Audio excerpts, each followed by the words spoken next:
Does the integrity of our judicial systems hang by a thread, teetering on the precipice of political interference? Could the scales of justice be tipped, not by the weight of evidence or the rule of law, but by the heavy hand of political influence? Consider the case of court packing, a tactic as old as democracy itself, where governments manipulate the size or composition of the judiciary to secure favorable rulings. Remember the infamous court packing plan of President Franklin D. Roosevelt in the 1930s?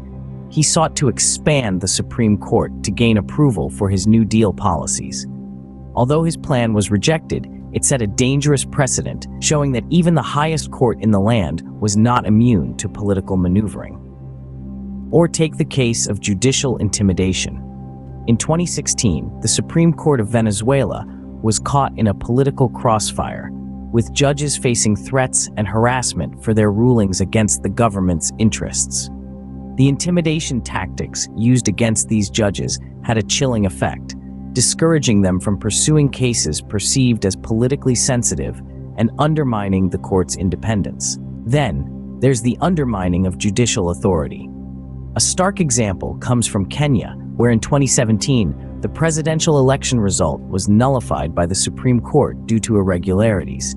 However, the ruling was met with open criticism and defiance by the government, leading to a constitutional crisis and eroding public confidence in the judiciary's authority.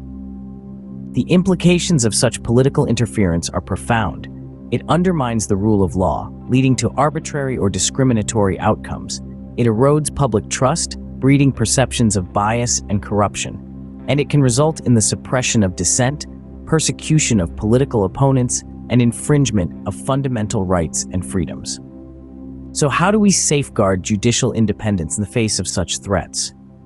First, we need robust legal frameworks that protect judicial independence, including provisions for judicial tenure, security of judges, and mechanisms for judicial review.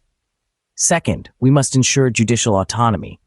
Judges should be insulated from political pressure, making decisions based on merit and qualifications, not political considerations. Finally, transparency and accountability are crucial. Judicial proceedings should be conducted openly, with decisions based on the law and evidence presented in court.